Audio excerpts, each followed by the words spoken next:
Hey everybody, welcome back to my channel. Welcome if you're new. We are back with a new video. If you've been wondering how you get that smooth, buttery, perfect application, today's video is for you. That's right, we're finally going to get into detail about how to get that perfect application. If you're a beginner nail tech or you're just new to nails, you're going to want to stick around because we are going to be going over a lot of details in this video. What you're looking at right now on screen is application only. I have not done any filing and shaping. So if you want your application to look like this, please stick around. I'm slowing everything down and I'm showing you this application in real time as we go over all of the information that you need to achieve a perfect application. Some of the things we'll be going over in this video are getting to know the acrylic that you will be working with. Not all acrylics and acrylic brands are the same. The importance of getting to know your monomer. Not all monomers are the same and not all monomer brands are the same. Getting to know your acrylic brush. There are so many different types of acrylic brushes out there in sizes. How to pick up the perfect bead, a small bead, medium bead, and large bead. Dap and dish etiquette. Getting comfortable with your dap and dish makes a huge difference. How to get that buttery smooth application. I'm going to give you all the secrets so you don't have to struggle like I did. How to build the perfect apex so you know exactly how high or how low it should be. And how to get a nice clean cuticle that's going to maximize your retention and decrease lifting. So let's start with getting to know your acrylic brush. These are 4 very different brushes. Acrylic brushes will range in size. They can be crimped or uncrimped, which basically means the metal part of the brush or the ferrule will be flattened. The benefit of a crimped brush, it allows for better precision and control, easier handling of acrylic, and overall a smoother application. Brush size determines how large of a bead you can pick up. What your acrylic brush is made of can actually also determine how large of a bead you can pick up, because what your brush is made up of determines how much monomer your brush can hold. Synthetic Kolinsky brushes do not hold monomer. However, synthetic blended Kolinsky brushes may hold more monomer, but not as much as a 100% Kolinsky brush. There are synthetic fibers designed to mimic Kolinsky fibers, and those mimicking Kolinsky fibers allows you to hold more monomer. All in all, the best brush to buy for a beginner is a 100% Kolinsky brush or a blended synthetic Kolinsky brush, one that is crimped and smaller in size, until you get more comfortable handling acrylic. Now let's get to know our monomer. It's important to get to know your monomer because the monomer you use can determine how quickly your acrylic powder sets. As a beginner, you want as much time as possible to be able to work with the acrylic and perfect your technique. So as you can see, the Tones Products Low Odor EMA Monomer is a medium to fast setting time,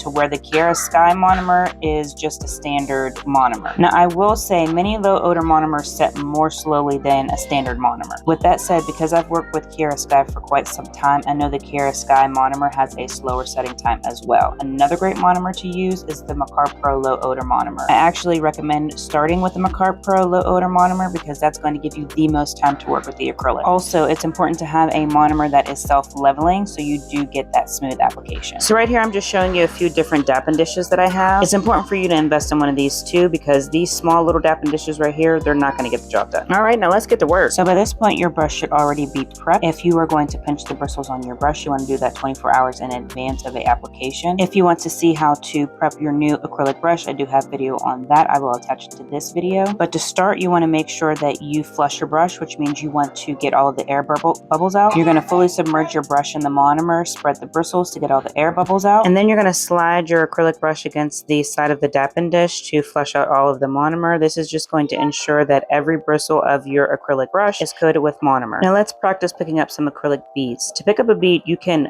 push the monomer out or pull the monomer out of your acrylic brush. I like to push the monomer out of my brush. Sometimes I will pull the monomer out of my brush as well. Just depends on how I'm feeling. You can do either or both, whichever one is most comfortable for you. Either way, you're going to want to practice this a few times just so it becomes muscle memory and you get used to how it feels. It's going to make it a lot easier. Okay, so let's practice picking up an acrylic bead. The easiest technique in picking up a acrylic bead and the size that you want it is splitting up the acrylic brush into zones. So zone 1 is going to be by the ferrule, zone 2 is going to be in the middle of the brush, and zone 3 all the way at the tip of the brush. Utilizing these 3 zones is going to make it so much easier for you to be able to pick up a large bead, medium bead, or small bead. Okay, now let's get a little bit of practice in. So again, you're going to want to get that muscle memory going. See whether or not you like to push or pull the monomer out. It's totally your preference, or you could do both. So once you've decided whether or not you're going to push or pull the monomer out of your brush, it is important to know that the opposite side that is touching the dap and dish is going to be the side that you use to pick up the acrylic bead. So if I push the monomer out, I can go straight in at an angle into my acrylic powder, but if I am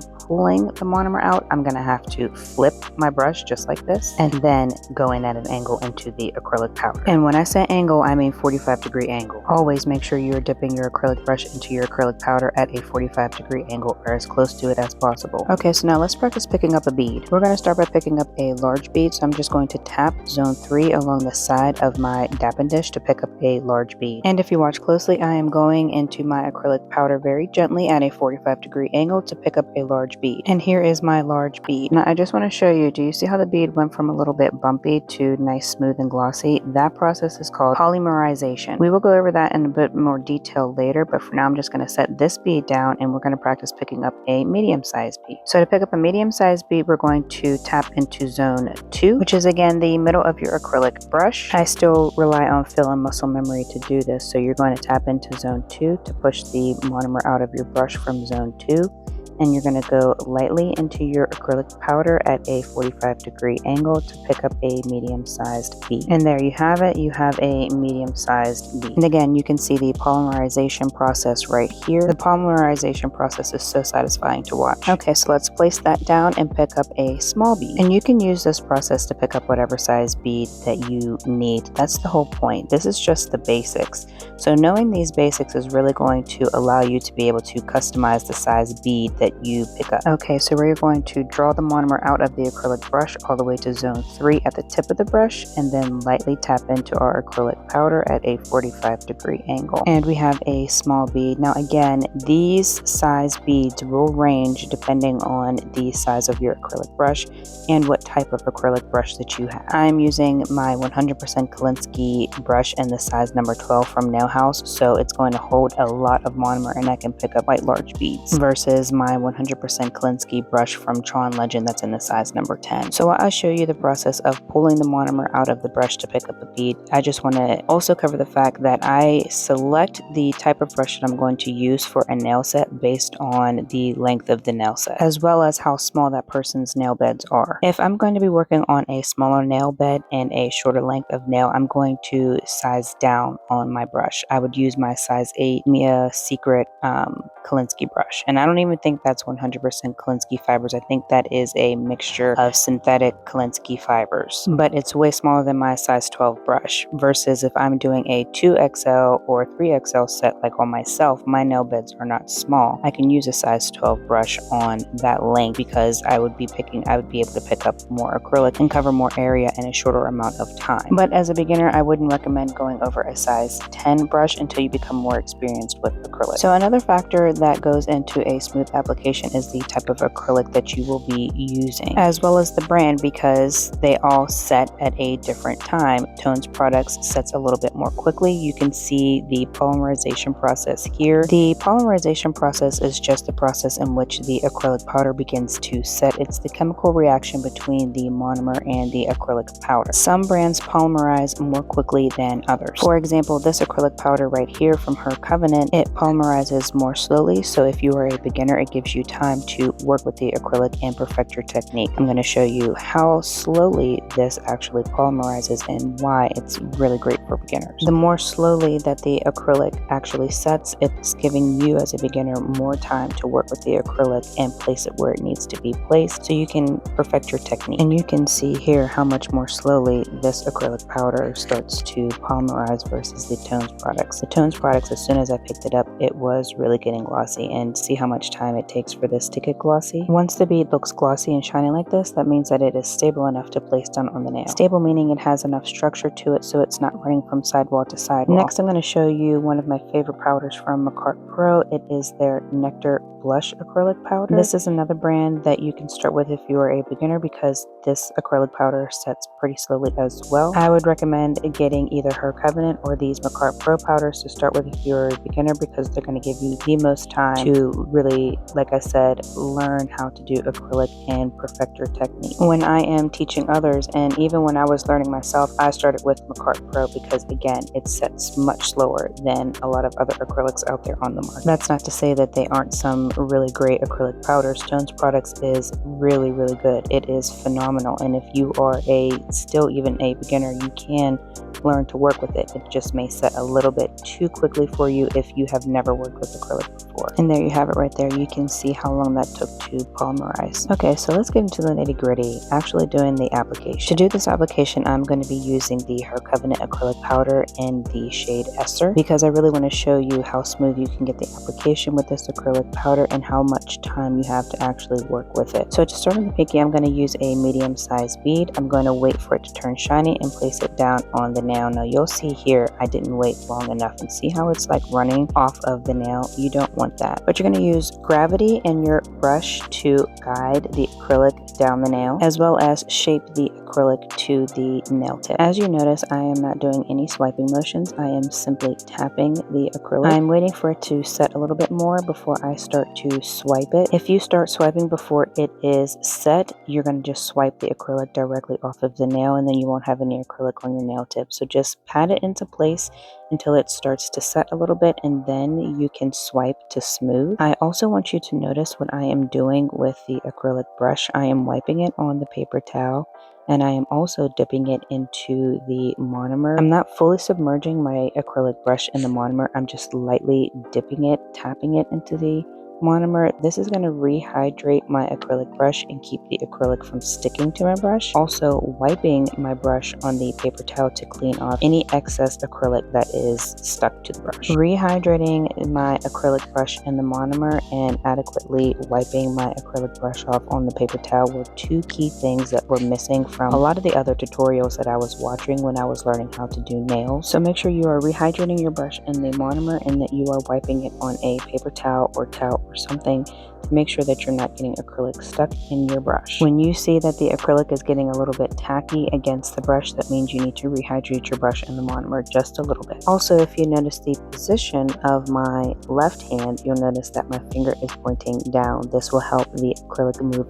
down the nail and not to the sides. Let gravity work for you and not against you. So we're going to go in with another bead, and we're going to start building up the apex. You want to start building your apex right where your nail tip and your natural nail meet. That is also called the stress point. So I'm going to place the top of that bead right at that point, as you see there, and that is the beginning of our apex. And I'm going to tap and bounce the acrylic down the nail where the other acrylic is, and once we meet right where it's at, I'm going to start swiping it to blend it in with that acrylic down at the tip of the nail. And this is all in real time. Nothing here is sped up or slowed down. As you see, I am swiping it to blend in with the acrylic at the tip of the nail. I'm also wiping my brush off, make sure that any excess acrylic isn't stuck in the brush, and I also rehydrate my brush so the acrylic isn't sticking to the brush. To make sure that I am maintaining the shape during the application, you'll see me wipe the sides down. You'll see me run the acrylic brush underneath the nail to wipe away any acrylic that may have fell under there. But do you see how I am shaping the sides here? This is how you maintain the shape of the nail, making sure that you have a nice, smooth, clean application. So now we're working our way up to the cuticle, and we are still building that apex up a little bit, especially since we have a longer length nail. You want to make sure that you have a nice strong apex. You don't want it to be a mountain, but you don't want it to be a molehill either. So I'm going to go in and I'm going to pick up a small bead, and I'm not the type of person who's worried about how many beads I'm using. I pick up beads based on need and how much acrylic I am comfortable working with for that particular area. Now my fingers in general are very slender, but my pinky is very small and slender, so I pick up beads very carefully. I'm also showing you each and every bead so you can see that I am waiting for that polymerization process to happen before I'm actually placing the bead down on the nail. And as you see, I wasn't quite patient enough, and the acrylic actually ran to the sidewalls of the nail, but that's okay, because the great thing about acrylic that is made for beginners and at a slower setting is that we have time to fix our mistakes. So I am just cleaning up those sidewalls and tapping the acrylic back into place. When things like this happen, it's best not to panic. Relax into the fact that you have time to fix this because it is not done setting yet. All we need to do is clean up the sidewalls and we are good to go. And as you see here, I am still making sure that everything is in a straight line because we're working with this square nail, and that all of the acrylic is smoothed into place before I move on to the next bead, which is going to be a cuticle bead. These are going to be the most difficult beads for you to get used to placing down because you do not want to flood the cuticle with acrylic. Flooding the cuticle with acrylic just just means that the bead runs all into the cuticle and into the sidewalls, and this is something that could really ruin the whole structure of the nail and cause lifting. With the cuticle beads, you definitely want to make sure that that polymerizes a little bit longer than the rest of your beads, because again, you want to avoid flooding, and you want to have a little bit more structure to that nail because we are still building and blending in the apex in this area. So you don't want to be swiping away most of the acrylic. When I do my cuticle beads, I make sure that I am tapping in the product on the sidewalls first to make sure that I'm not widening the sides of the nail. I really struggled with widening the sides of the nail when I first started, and I hated it.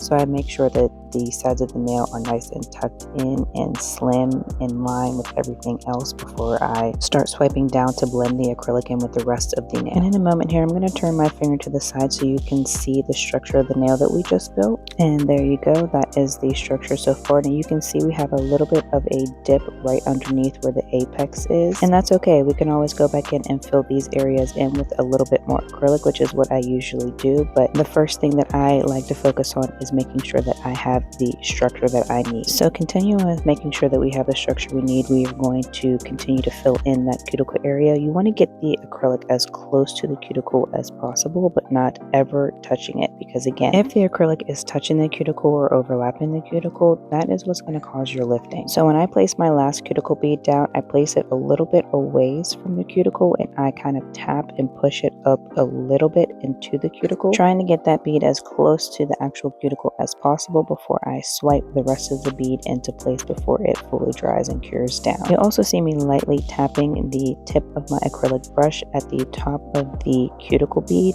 And this is just like this here. That is just to blend in and make sure that the top of that cuticle bead is laying nice, flat, and flush to the nail. And I am also making sure that it is nice and blended into the acrylic that we already placed down below it. So this is what we're looking like so far. Nice and smooth, just how we like it. And as you can see, going down towards the tip of the nail could use a little bit more acrylic, so we're going to go and fill that in. Again, utilizing my zones, I'm going to pick up a medium-sized bead, let it polymerize, and place it down on the nail right where that dip is, right underneath the apex. I really love the shade of pink in this acrylic. It is so pretty and unique. So anyway, we're going to place the bead down right where that dip is underneath the apex. We're going to make sure that the bead is centered onto the nail, and I'm going to swipe up towards the apex, clean my brush off, rehydrate it, and then I'm going to swipe down to blend in the acrylic with the rest of the acrylic on the nail. And by the way, it's probably no longer going to be quiet in the background because my kids are up from their nap. If you didn't know, I am also a stay-at-home mom, so I do all of this alongside my kids. I'm just trying to build them a better future, and I'm also trying to mend my mental health, as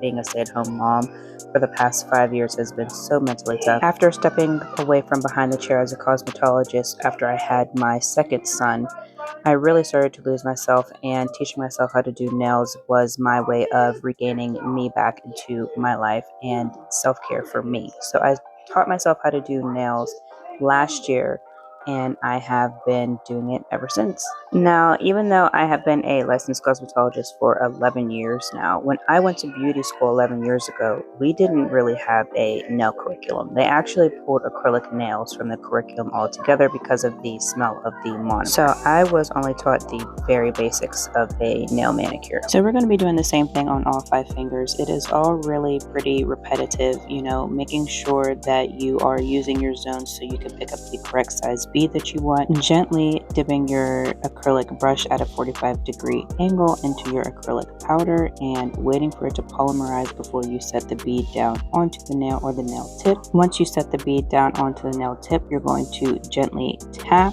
and bounce the acrylic where you want it to go. Let gravity help to guide the acrylic down the nail. So you're going to want to hold your nail downward, or hold your client's nail downward. And you're just going to tap the acrylic into place, making sure that you are keeping the acrylic from running over the sidewalls, that you're cleaning up the sidewalls to make sure that everything is straight. This is going to save you a lot of time when you go to file and shape, because your shape is already going to be pretty crisp, and the filing and shaping process is really only going to enhance that look. Also, wait for your bead to become a little bit more firm, or the acrylic to become a little bit more firm, before you start swiping and smoothing the acrylic. Make sure that you are also rehydrating your brush so the acrylic isn't sticking to your brush, and that you are also wiping your acrylic brush on your paper towel, napkin, towel pretty frequently to make sure that you're not getting acrylic stuck into your acrylic brush.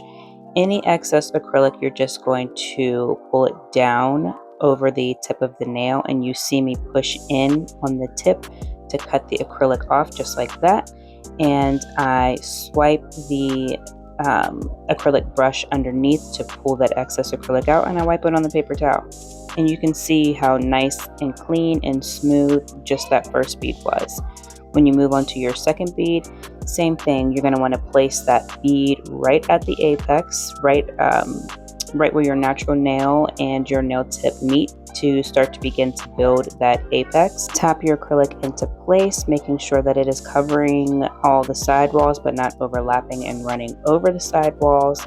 And wait until your bead becomes a little bit more firm and meets up to where you place that first bead before you start to swipe and blend that acrylic into your first bead. Please do not be discouraged at the mistakes you will make as you are learning, because again, you are learning. You can learn anything with the right training. You can do anything with the right training. Take your time and do not rush. Allow yourself to be able to perfect your technique before you even start to worry about your timing. As you become more comfortable and confident in what you're doing, that's when you're going to start to cut down on your timing. But for now, enjoy the process. Have fun and be creative. Since the rest of the four fingers are pretty repetitive, I'm going to let you guys just watch what I'm doing.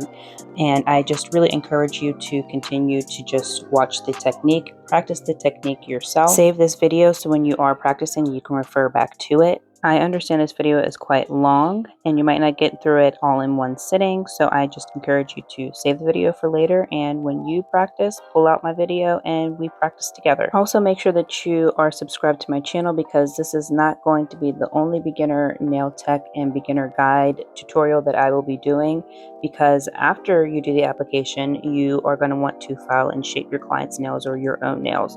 And so we're going to be going in detail over how to file and shape. In the meantime, on my channel, I have a lot of other tutorials where I go through the application, the filing and shaping, and the design process, give you tips and tricks during those videos as well. So go ahead and check those tutorials out too. If you liked this video and you found it helpful, please give me a thumbs up so that I know, and leave a little comment. That would really make my day. It doesn't have to be too long. You could just simply put a heart to let me know that you made it here. I just really appreciate your time, you taking the time to watch my video, and taking the time to comment, like, subscribe, all of it. I take none of it for granted. I am so thankful for where I am today. And really, I just want to do what I can to help and encourage everyone who comes across my page. With everything going on in the world, it's so important that we don't forget to help each other. I thank each and every one of you so much for watching. Please don't forget again to like, comment, and subscribe, and I will see you guys in my next video.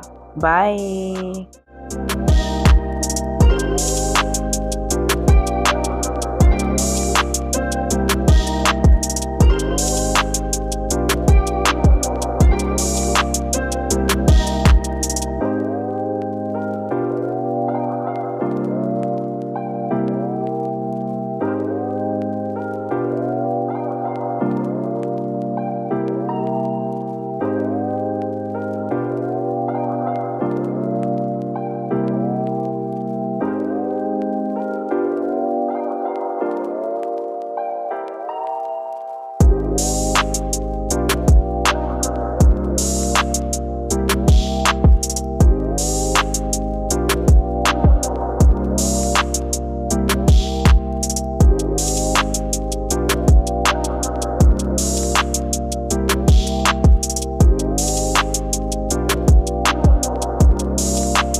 out of dress, taking trips. Come back at 6, wake me and your child, and then won't lay today.